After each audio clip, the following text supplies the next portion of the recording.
Hello everyone. Welcome to the session of Sexual Reproduction and Flowering Plants Part 7.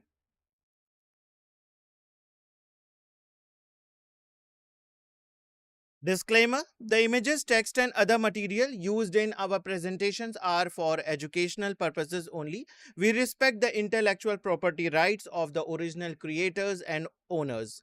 If you are the owner and have any concerns or issue, please contact us at sathee@iitk.ac.in and we shall remove the content immediately. Please note that the parts of the content may have been generated using the generative AI, which is totally experimental. So, welcome to today's session, and today we are going to study about seeds and fruits. Okay, that is a very important part of this chapter, sexual reproduction in flowering plants. So, today's learning objective, let us see what are the learning objective. To understand the role of the structure of seeds and fruits. So, we will study two things: the role and the structure of seeds and fruits. To differentiate between the non-albuminous and albuminous seeds, perisperm, periderm, and what is true fruits and false fruits. All this we are going to discuss about it today. Index. So this we are studying which part of the NCERT? We are studying the 1.4 section of the NCERT, and that is post-fertilization structure and event. Means after fertilization, what are the different structures that are formed and what are the events that are taking place, right? So the first structure that we are going to study about the seed, right? And second is summary. So this is the topic subtopic 1.4.3 seed in your NCERT book. Okay, seed. In angiosperm, the seed is the final product of the sexual reproduction. So sometime it can be asked, what is the final product of the sexual reproduction? Final product of the sexual reproduction. So that is the seed. Seed is the final product of the sexual reproduction. And how this seed is formed? Which structure transformed to seed? We have discussed it yesterday also. Like after the fertilization, what transforms into fruit? So ovary transformed into fruit, right? Ovary is transformed into fruit, and the ovule transforms into seeds, right? So this seed is the final product of the sexual reproduction. Now it is often described as a fertilized ovule. It is described as a fertilized ovule. Fertilized ovule means the egg is present in the embryo sac. The egg is present in the embryo sac. And where this embryo sac is present finally? It is present inside the ovule. Right? So when the fertilization takes place inside the embryo sac, fertilization of egg takes place, the zygote is formed. Where the zygote is present? Inside the embryo sac. And where this fertilized embryo sac is present? Inside the ovule. So that is why sometime it is described as fertilized ovule. Is it clear? Fertilized ovule. Seeds are formed inside fruits. So where the seeds are present? Seeds are present inside the fruits only. So whenever you cut any fruit, you cut apple, you cut guava, you cut papaya, you cut mango, and what you see inside it? Seeds, right? So seeds are formed inside the fruits always. A seed typically consists of the seed coat. A seed is typically consists of seed coat. So it is having a very hard covering. Generally, you must have seen the gram. gram. In Hindi we call it chana, right? So brown one. It is having the brown color seed coat. And when you split the seeds of this gram, what you see? The cotyledons. And in between the cotyledon, there is a small embryo axis. There is a, yes, gram is the dicot. It is a dicot seed. So that is the having the two cotyledon. It is having the two cotyledon. And there is a very small embryo axis in between the two cotyledons. Okay. So this is a different parts of the seed you see in the case of any dicot. And even in the monocot also, the monocot is also having the seed coat. It is having the cotyledon, but instead of two cotyledon, they are having only one cotyledon.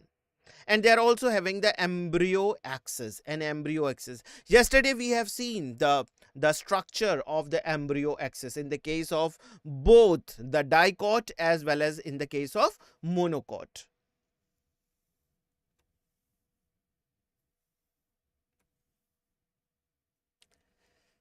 So the cotyledons, figure 1.15a of the embryo, are simple structure, generally thick and swollen due to the storage of the food reserve, as in the case of legumes.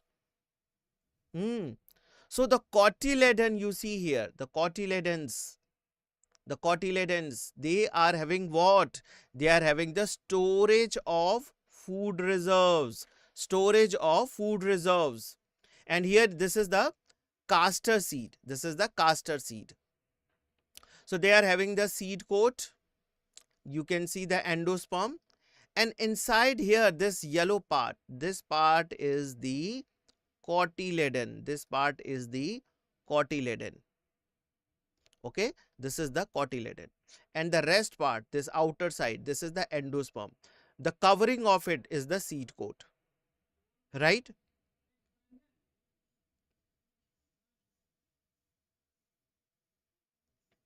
Yes, we will have a separate lecture for the PYQs. Okay.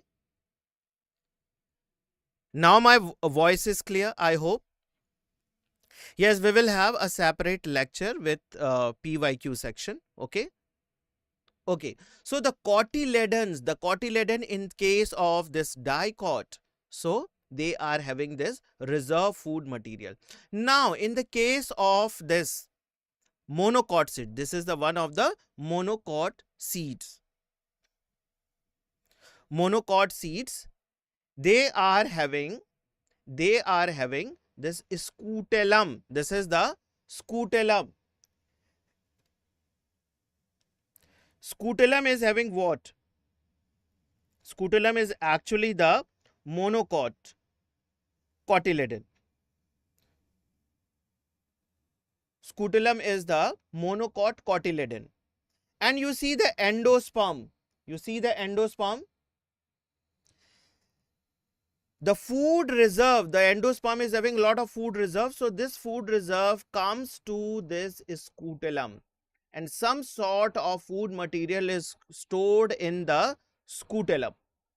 Right? So that is provided to the cotyledon. That is now they are having the food reserve in the cotyledon as well.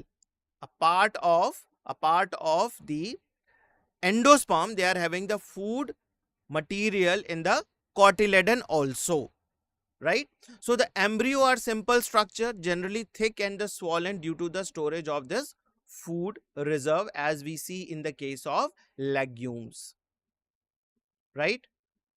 So cotyledon, two cotyledon in the case of dicot and one cotyledon in the case of monocot.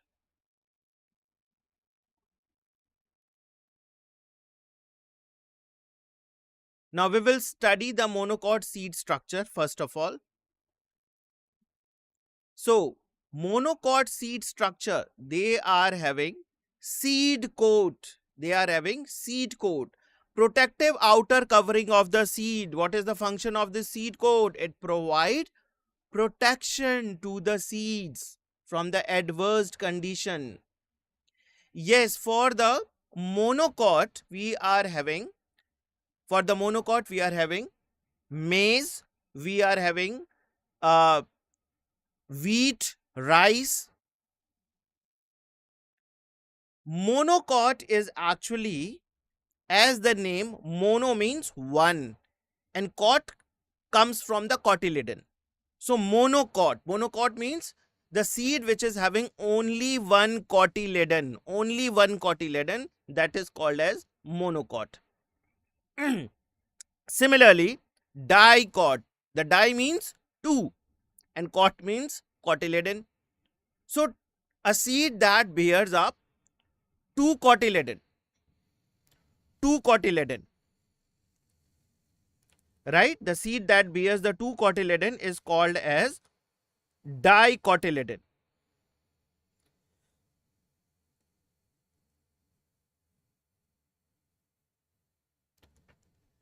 The seed coat is the protective outer covering of the seed, and second part is the endosperm, that is the nutrient rich tissue surrounding the embryo, providing for the food germination. This endosperm is having we have talked about lot about the endosperm, how the endosperm is formed. The endosperm is formed from the result of the triple fusion, the triple nuclei, 3N ploidy. It divide and redivide and forms the multicellular structure, right? And that is called as endosperm. So this is the nutrient rich tissue surrounding the embryo and provide food for the germination. Not only for the germination but also for the developing embryo, because the endosperm formation takes place earlier than the embryo.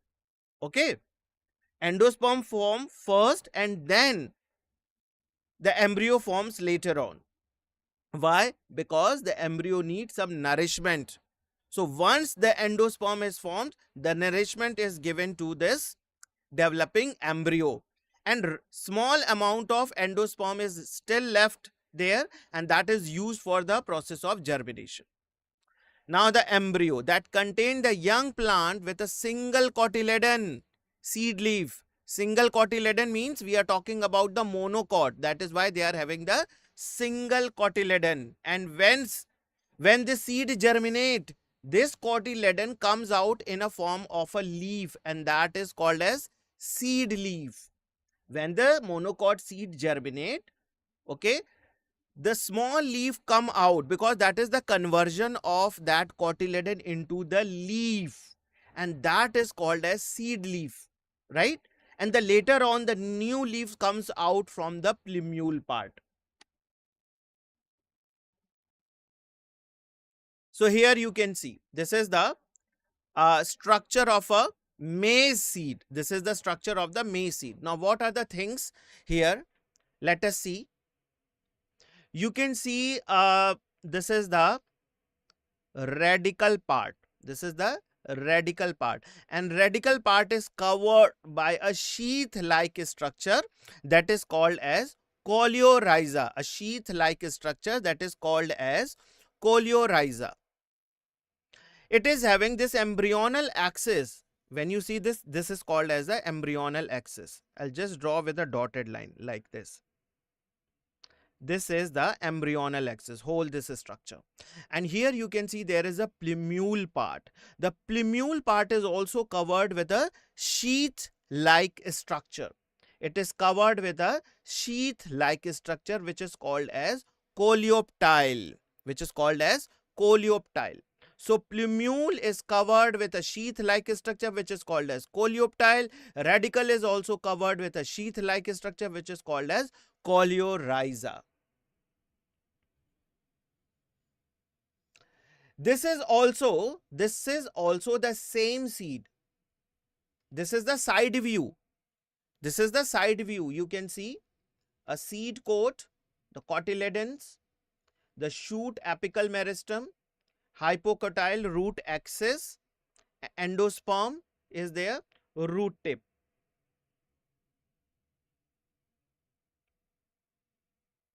So this is both the structure, both the structures are called as monocot. This is the structure of the monocot seed. So yesterday we have discussed about the hypocotyle and epicotyle. Hypocotyle and epicotyle. Can anyone can tell me what is the hypocotyle? Hypocotyle or epicotyle? Because we have discussed this yesterday.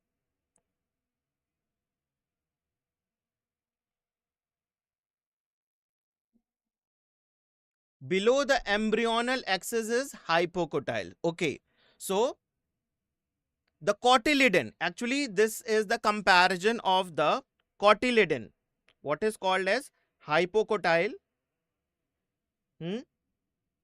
That is the hypocotyle, the cylindrical portion below the level of cotyledon is the hypocotyle. Below the level of cotyledon is the hypocotyle, right? And above the level, that is called as epicotyle.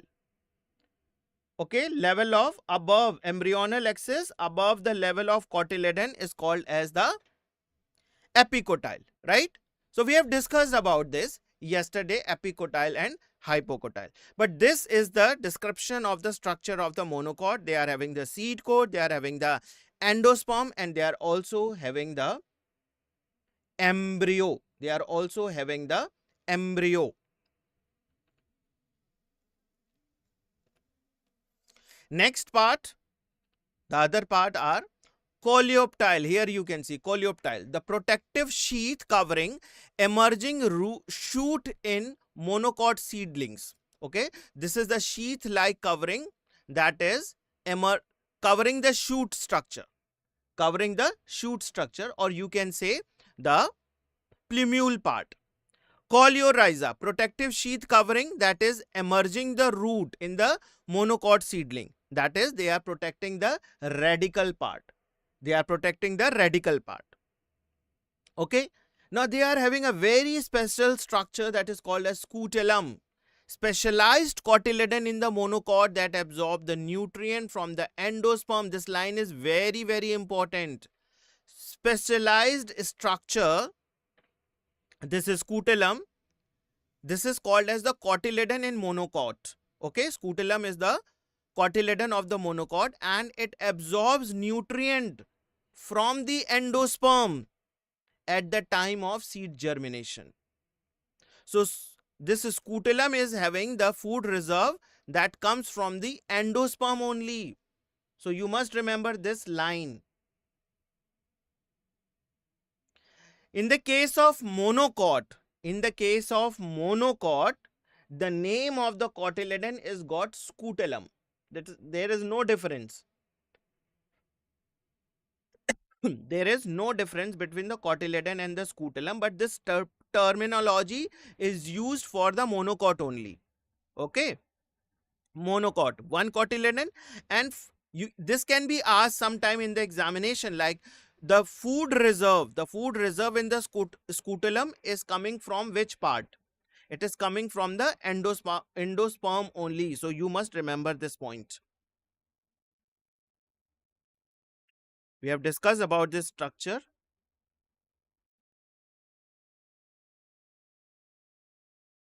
Now we will see the dicot seed. Dicotyledon. It is having the seed coat, protective outer covering of the seed. Like the monocot, the dicot seed also having a protective outer covering of the seed. Endosperm, nutrient reserve tissue in some dicot seed, but it is often consumed during the embryo development. It is consumed during the embryo development.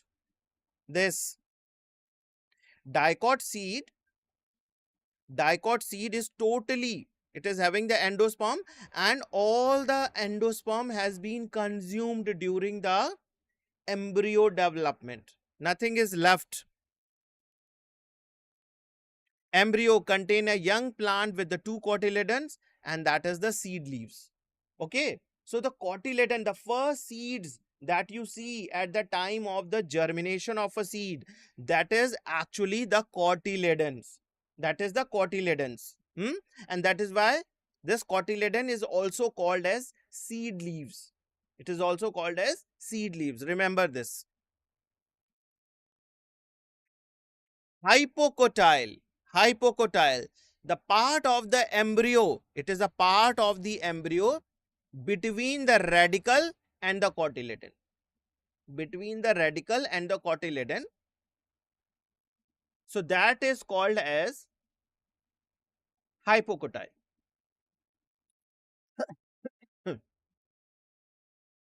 That is called as hypocotyle. So this is the part of the embryo only, right? Hypocotyle. So this is the structure of a seed. You can see the dicot seed structure. This is you can say the not the gram, but it is a, you can say, bean seed, rajma, bean seed. Okay, and these are the two cotyledon. At this particular point, they are having the embryo. This is the position of the embryo, and there is a small embryonal axis. So here you can see this is again one of a seed, and this you can see the seed coat. This is the seed coat, the outer covering of the seed, that is called as the seed coat. And this is structure, this, the outer side, this is structure. This is the endosperm. This is the endosperm. And here what you see, the cotyledon. Inside it, you can see this part is the cotyledon, right? This is the hypocotyle structure. Hypocotyle means here you can see the root tip, or you can say the radical part. This is the radical part. Okay. And the cotyledon is this. So between the radical and the cotyledon is the hypocotyle. Hypocotyle.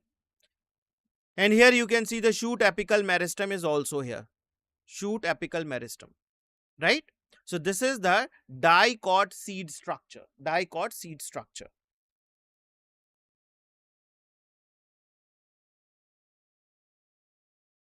The other part, like they are having the radical also. The radical, that is the embryonic root. That is also called as embryonic root, that develops into the primary root upon the germination. So first time the root emerges out of the seed, and that root comes out in the form of radical only. The radical comes out and forms the first root, and that is the taproot. That generally forms the taproot. Primary root of taproot. Okay, this primary root is actually the taproot. So this is the main root. This is the main root, and later you can see the secondary root. They can give out the secondary root like this, right? So the primary root is actually the taproot, and that is formed from the radical only. That is formed from the radical only. Very, very important point, right? Cotyledon, the seed leaves that store and provide nutrient for the embryo during the germination. So remember one thing for the dicot seeds. In the case of dicot, the endosperm is totally consumed. The endosperm is totally consumed for the development of the embryo. And the seed require 2 times energy. First thing, for the development of the embryo, and second time they need energy or the nutrients at the time of seed germination. But in the case of dicot, all the energy is consumed. All the energy which is stored in the endosperm is consumed for the development of the embryo.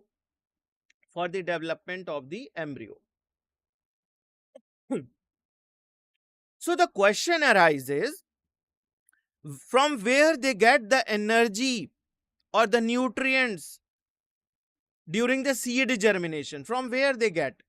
So the answer is this: cotyledons.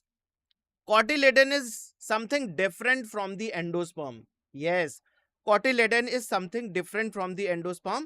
So don't get confused. Don't get confused with this. Okay. Okay. So the cotyledon seed leaves that stored and provide nutrient for the embryo during the germination. So for the development of the embryo, endosperm is there. Energy required for the seed germination provided by the cotyledon, and this is for the dicot. And why so? Because for the development of the embryo, all the energy, all the nutrients from the endosperm is consumed, right? Epicotyle, parts of the embryo above the point of attachment of the cotyledon, which develops into the shoot system. So this is a small part in the embryo, okay, small part of the embryo, and that is present at the point of attachment of the cotyledon, okay, above the cotyledon, which develops into the shoot system,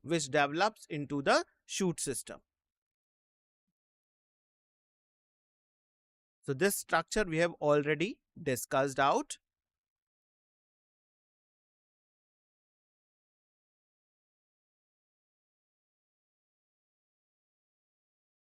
Types of seeds. Now this is also a very, very important point. Types of seeds. Mature seed may be non-albuminous or X-albuminous. Two types of seeds are there.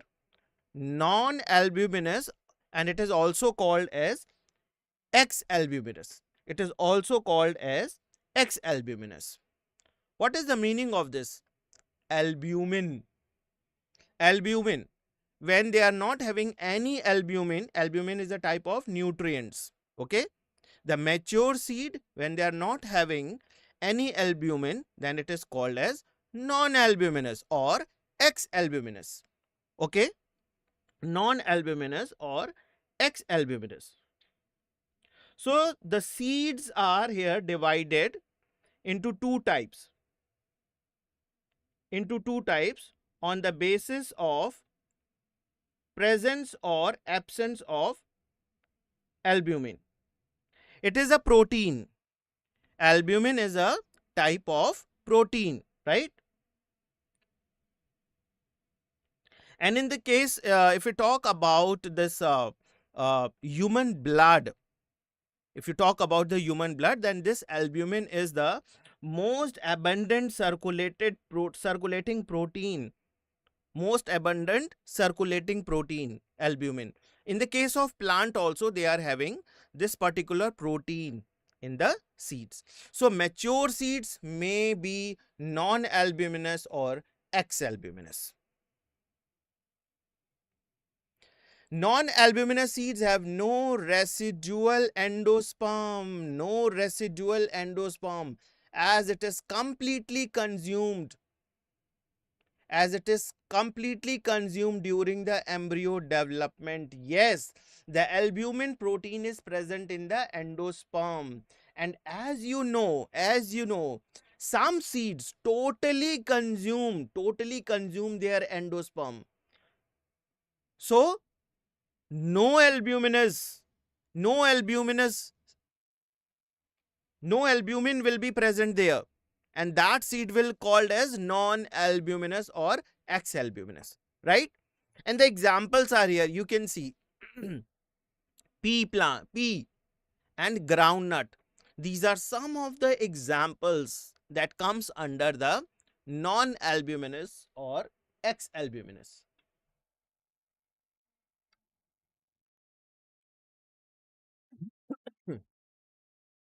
Okay.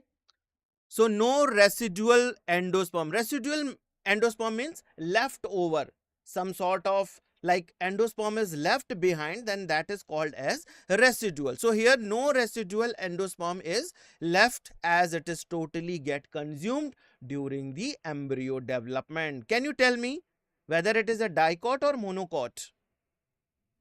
Which could be the seed, which type of seed that consumed all the endosperm during the embryo development, dicot or monocot?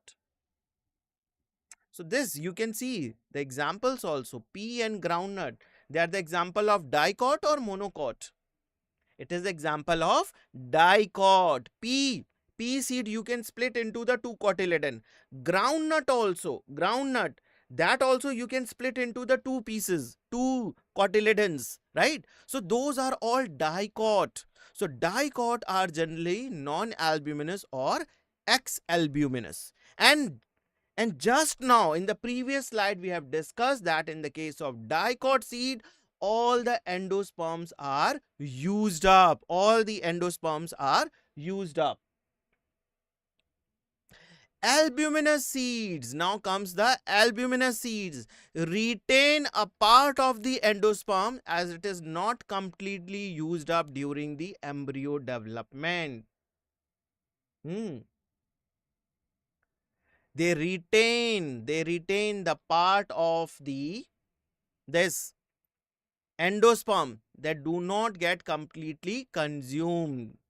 Integuments, do they degenerate? No, they do not degenerate. They are present in a form of seed cover. They are present in the form of seed cover, right? Integuments only, they are the integument, seed cover. Albuminous seed retain a part of the endosperm as it is not completely used up during the embryo development. And the examples: wheat, maize, barley and castor. These are some of the seeds that they do contain some sort of endosperm after the embryo development. So they are having some residual endosperm. This albuminous seeds, they are having the residual endosperm, and the examples are wheat, maize, barley and castor. So do remember the examples of the albuminous seeds and non-albuminous seeds. Also remember what is left behind in the case of albuminous seeds. Okay.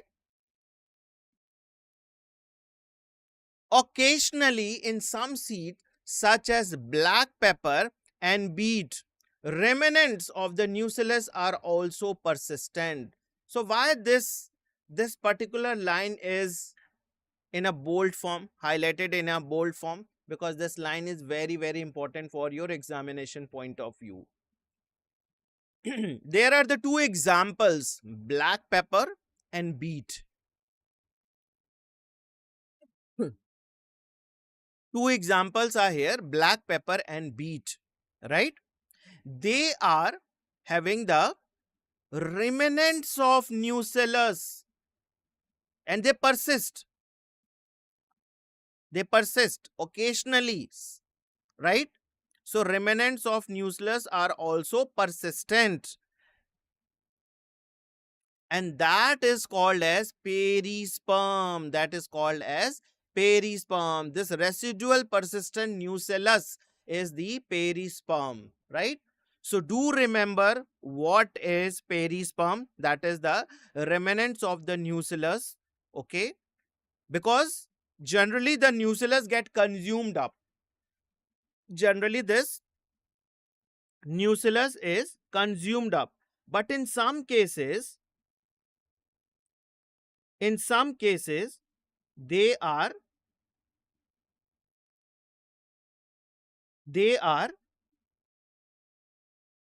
present after the seed formation, and that nucellus, persistent nucellus, is called as perisperm. Examples are black pepper and beet. Okay, black pepper and beet.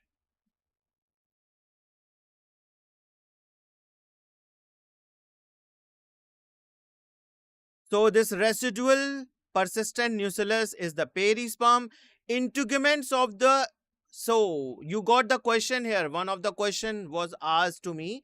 Integuments of the ovules harden and as a tough protective seed coat. So this integuments later on after the formation of seed, they form a tough protective covering which is called as the seed coat, right? Very important point.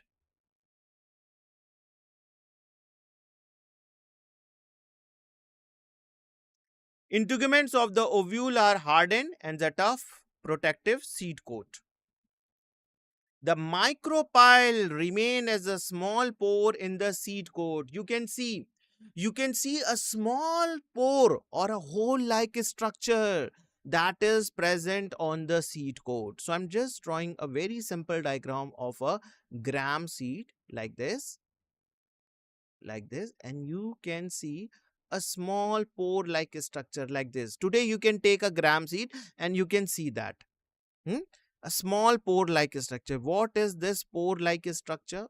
This is the micropyle, the remains of the micropyle, and that is present in a small pore on the seed coat. What is the function of this micropyle, remains of the micropyle?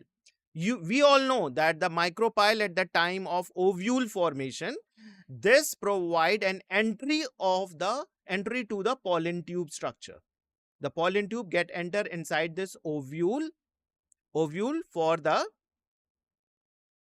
pollen tube get enter inside it, and later on the fertilization process take place because of that only.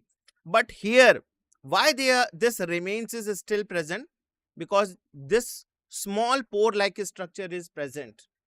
And very well, O2 exchange, yes, very good. O2 exchange takes place, this oxygen get enter inside this, and also water at the time of seed germination, right? So this micropyle is very, very important. This facilitates the entry of oxygen and water into the seed during the germination. During the germination process, this oxygen and water is required. As the seed mature, its water content is reduced. As the seed get mature, its water content get reduced. The seed become dry.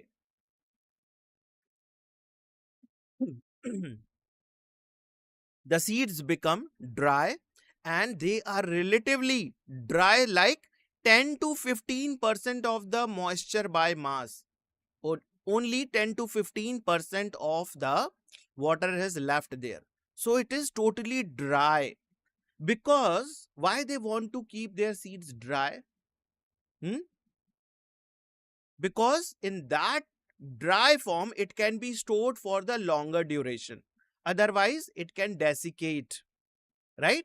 So when the seed get, yes, desiccate means the fungal infection. Yes, the bacteria and fungi can attack on the seeds and they can destroy seeds. But when they are dry, this fungi and bacteria, they could not harm that seed, right? So as the seed mature, its water content is reduced and seeds become relatively dry. 10 to 15% of the moisture get reduced by mass. The general metabolic activity of the embryo slows down, and when the seed get mature, all the metabolic activities cease down, or you can say slows down. Okay.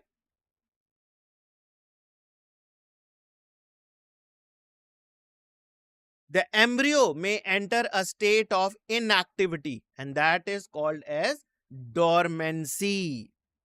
So the embryo goes for a long sleep. It is something like that. The embryo is sleeping, right? Because no metabolic activity is there. No water is there.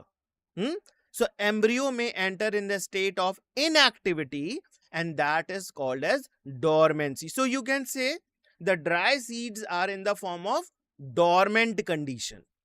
Or if And when the favorable conditions are available, what are the favorable conditions?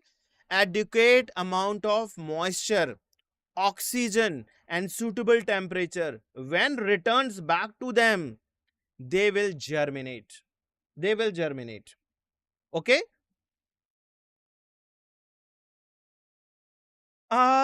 This we are talking about the seed, right? This we are talking about the seed, but this hibernation in the animals is a situation when the favorable condition is not available, right? The metabolic activities is not totally stopped there. The water content is not totally zero there, right? So the hibernation in animals is something quite different, right? Embryo versus seed. What is embryo and what is seed? Embryo is present inside the seed. Seed is having lot many parts. It is having seed covering, it is having cotyledons, it is having embryonal axis. In the embryonal axis they are having the embryo, they are hypocotyle, epicotyle, all these parts are there. But what about the embryo? That embryo is just a baby plant which is having the this plumule and radical part. Not totally. If it sees down, it is the lowest stage. It is at the lowest stage. Metabolic activity completely stopped in the dormant stage? No. Okay? It is at the lowest stage because still 10 to 15% of water is still there, right? But the movement of the molecules, the the other metabolic activities like they take the oxygen and all, that is all stopped there, right? But once they get this adequate amount of moisture, oxygen, suitable temperature, they will germinate. And ovules matures into seed. This we all know that ovules is the only thing that got mature in the form of seed, and the ovary develops into the fruit. The fruit you eat is the ovary part of the flower. Is the presence of soil compulsory for the germination? Have you seen the hydroponics? With the help of hydroponics, now you can like grow your vegetables, right? So it is not very compulsory, but yes, this is one of the very important part soil in which thus plants grow, because all the nutrients that they require are present in the soil only, right? So that is why the soil compulsory, but you can provide some substitute to those plants. You can provide substitute, like we are having the hydroponics. You can grow vegetables in the form of hydroponics. But what about the trees? Can you imagine that trees are growing without soil? Yes, it is an artificial technique to grow plants. Yes. So that is why soil is very important. They can grow. They can grow. In fact, when you make sprouts at your home, what you do? You soak the seeds overnight. You take any moong dal or any like gram seeds overnight, and then you tie it in a clean cloth and wet that cloth for one day. What you see the next day? The seeds of those dals or the chana gram that get germinated. That get germinated. And if you leave it, the plumule also come out. But after that, they require their establishment. Establishment where? In the soil, right? So soil is important. But for like herbaceous plant, you can grow in your hydroponics, but not for the trees. Okay, the ovules mature into seeds, ovary develops into the fruit, and the fruit which we all eat, that we are eating the ovary of the flower. Okay, so that transform ovule into seeds and ovary into fruit proceeds simultaneously. So we have to study about the fruit also. The wall of the ovary develops into the wall of the fruit, and that is called the pericarp. We all know that like ovary is having a covering. Ovary is having a covering, and that covering is called as pericarp. That covering is called at pericarp, and this ovary is only changing to fruit. So the covering of the fruit is also called as pericarp. The fruit may be fleshy, as in the case of guava, orange, and mango, right? Or it may be dry, as in the case of groundnut and mustard. Hmm. So we are having some fleshy fruits and some dry fruits. So in the for fleshy fruits, we are having guava, orange, and mango. Okay, and all these fruits outer covering guava outer covering is the pericarp. Orange outer covering that you peel off, okay, that is also the pericarp. Mango, you take out that peel, right? So that is the pericarp. Then what you eat in the mango, that fleshy part, that is the mesocarp. And the hard, stony, inside the mesocarp, there is a seed covering. That is the hard, stony part. And that is called as the endocarp. So see, this fruit is having the three covering: pericarp, mesocarp, endocarp, right? Okay. So the groundnut are also having that same thing. The groundnut, they are also having the same thing.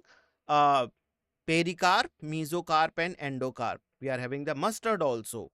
So these are groundnut and the mustards are examples of the dry fruits. The fruits may be fleshy, as in the case of guava and mango. Groundnut and mustard are the dry. This we have already seen. Many fruits have evolved mechanism of the dispersal of seeds, right? The fruits are having a special mechanism so that they can be dispersed out, and their seeds can also be dispersed out, and later on these seeds can grow. Recall the classification of fruits and their dispersal mechanism that you have studied in your earlier classes. Now there is a question. Is there any relationship between the number of ovules in an ovary and the number of seeds present in a fruit? This is a question from your book. Is there any relationship between the number of ovules in an ovary and the number of seeds present in a fruit? Let us see the answer. Yes, there is a direct relationship. The number of seeds in a fruit typically corresponds to the number of ovules. Okay, number of ovules that were successfully fertilized in the ovary. So the number of seeds means number of ovules. Now we will talk about fruits. In most plants, by the time the fruits develops from the ovary, the other floral parts degenerate and fall off. This we have discussed about, right? At the time of this, fertilization takes place, right? Ovary changes to fruit, all the other parts of the flower wither off or the fall off. However, in few species such as apple and strawberry and the cashew, thalamus also contributes to the fruit formation. Thalamus, that is the base part at which all the floral parts are attached. Such fruits are called as false fruit. Okay, the fruit that is formed from not from the ovary but other parts like thalamus. So they are called as false fruits.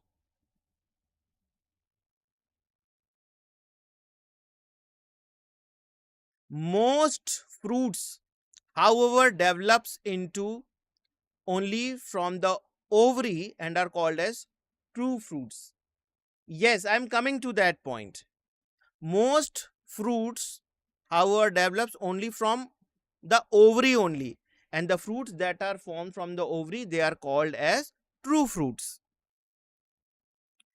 So see this figure very carefully, what this structure is. This structure which is I'm drawing here, what this structure is. This is the ovary, and what is this? This part which you eat, that is the ovule, that is the thalamus. That is the thalamus. And these are the ovules that transforms into the seeds after fertilization. So this ovary got embedded, that got embedded in the thalamus. The ovary got embedded in the thalamus.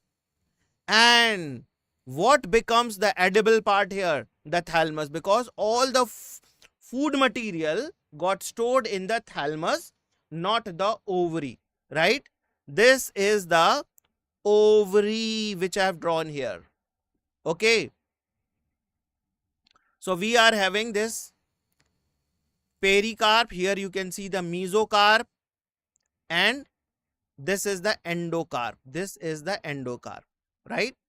Now you were talking about the strawberry. This is the thalamus of the strawberry, this part. And these are the seeds. So again, all the ovules, all the ovary got embedded here. And the seed part is at this particular position, at the superficial position, right? The ovary get ruptured there. The ovary is very, you can say, a very small scale like things is left behind, but the seeds are present at the surface of the thalamus. This is the achene only, that all the ovary, this is the thalamus, and all the ovary like this, they are present like this. Okay, aggregates of the female reproductive part, that is the achene. Okay, so this is the false fruit example, strawberry and apple.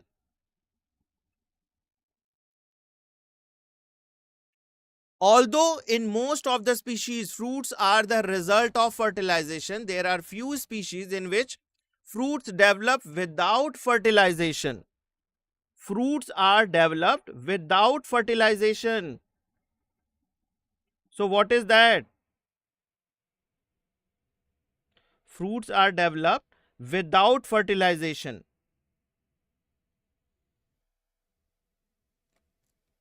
So that is called as, strawberry is a multicarpellary. Yes. Such fruits are called as parthenocarpic fruit. Parthenocarpic fruit. The fruit in which the fruit is formed without any fertilization, that is called as parthenocarpic fruits. Banana is one such example. Banana is example of parthenocarpic fruit. Parthenocarpy can be induced through the application of the growth hormones. Okay, and such fruits are seedless. Seeds offer several advantages to the angiosperm. They are very, very advantageous to the angiospermic plant. Firstly, since the reproductive process such as pollination and fertilization are independent of water, seed formation is more dependable, right? Also, seeds have the better adaptive strategies for the dispersal to the new habitats and help the species to colonize in the other areas. As they have sufficient food reserve, young seedlings are nourished until they are capable of photosynthesis on their own. So young seedlings, they are having the seed leaves, that is the cotyledon. So they help in the process of establishment of the baby plant, because they are having the capability to do the process of photosynthesis. The hard seed coat provide protection to the young embryo. Being product of the sexual reproduction, they generate new genetic combination leading to the variation. So these are the benefits of these seeds. They are having the genetic combinations after the sexual reproduction. Seeds are basis for our agriculture also. Dehydration and dormancy of the mature seeds are crucial for the storage of seeds, which can be used as a food throughout the year and also to raise the crops in the next season. So can you imagine agriculture in the absence of seeds or in the presence of seed, which germinates straight away soon after the formation and cannot be stored? So how long do the seeds remain alive after they are dispersed? This was the question. No, agriculture would be impossible without seeds or with the seed that germinate immediately. And agriculture depends upon the ability to store seeds and the plant them at the chosen time, allowing for the plant crop cycles and the food security. So immediate germination would prevent storage, scheduling the planting season and the reliable food production also. How long do the seeds remain alive after they are dispersed? So this is a question, that how long they can be remain alive. So they provide, again, this period again varies greatly. The period is varies. We are having some examples. In few species, the seed lose viability within a few months.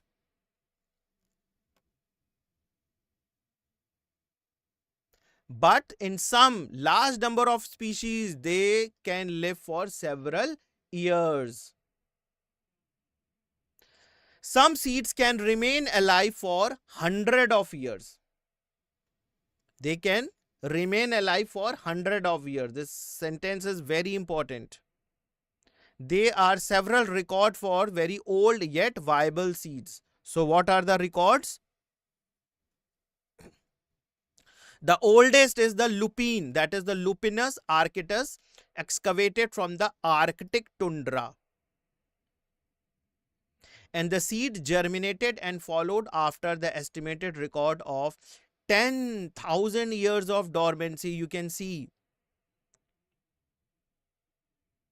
another record, 2,000-year-old viable seed from the date palm, that is the Phoenix dactylifera, discovered during the archaeological excavation at the King Herod's palace near the Dead Sea. So the seeds were viable after so long time. This Lupinus arcticus was viable for having the dormancy after the 10,000 years, and this Phoenix dactylifera 2,000 years.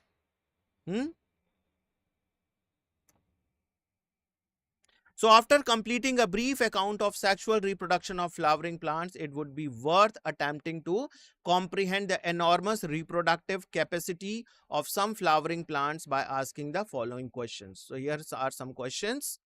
How many eggs are present in the embryo sac? How many embryo sacs are present in ovule? How many ovules are present in an ovary? How many ovaries are present in a typical flower?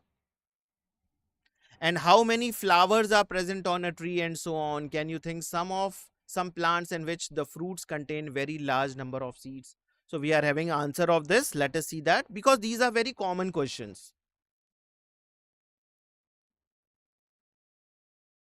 So 8 nuclei and 7 cells are present in one embryo sac.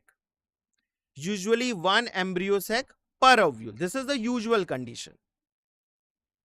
Varies greatly, one too many. 1 in the case of mango and 100 in the case of papaya. Usually one ovary per flower, but it can be compound or the multiple carpels. We have studied about the multiple carpels. In the case of somniferum, Papaver somniferum, varies enormously. What is that? Small tree, 100 flowers, hundreds of flowers on a small tree. And large tree, thousands of flowers were there. Plant with the numerous seeds per fruit. Papaya, you can see the number of seeds, 100 to 500. Watermelon, 200 to 800. pomegranate 600 to 800, orchids millions in tiny seeds, and dragon fruit 1200 plus seeds in a fruit. Orchid fruits are one such category, and each fruit contains thousands of tiny seeds. This is the tiny seeds, and thousands in number are present in the orchid fruits.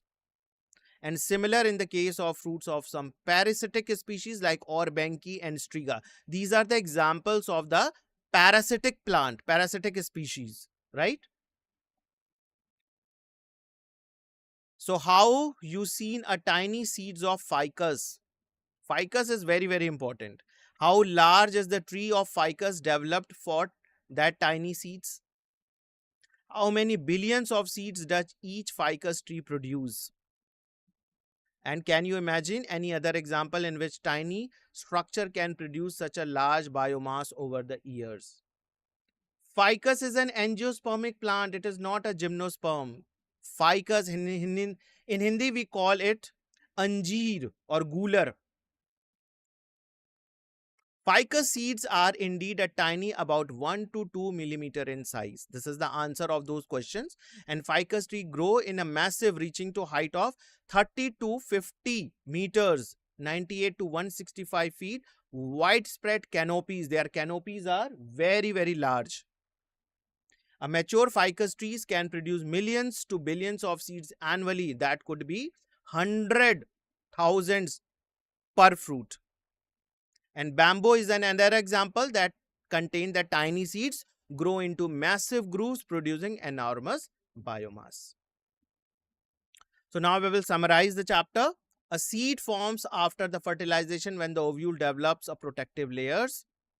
Zygote develops into the embryo while endosperm provide nutrition. Integuments of the ovule become the seed coat. A mature seed contains an embryo, stored food material, and a protective seed coat. The seeds remain dormant until the favorable condition trigger the germination.